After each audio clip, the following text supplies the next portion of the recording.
Long ago, the sages of India spoke about time itself moving in great cycles.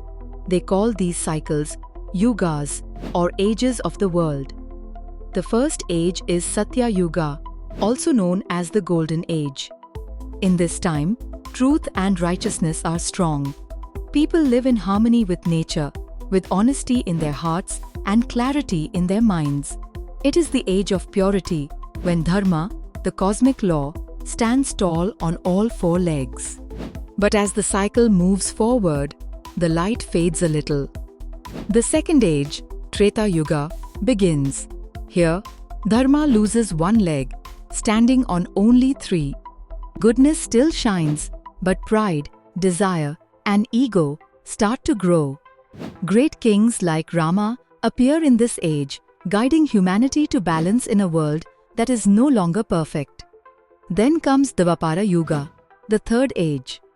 Dharma now stands on only two legs. Confusion rises, conflicts become common, and the struggle between right and wrong intensifies. The Mahabharata took place in this age, when even the wisest had to choose sides, and the line between justice and injustice was often blurred. Finally arrives Kali Yuga, the age we live in now. Dharma is left standing on just one fragile leg. Greed, dishonesty, and chaos dominate much of the world. People forget the higher truths and chase after material gain. Yet, the sages remind us, even in Kali Yuga, the path of devotion, truth, and self-awareness can lead us back to light.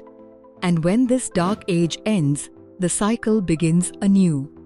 Satya Yuga will rise again, just as dawn always follows the night. The yugas then are not just about years and numbers. They are stories of how human consciousness rises and falls, reminding us that no matter the age, truth and action can bring us closer to harmony.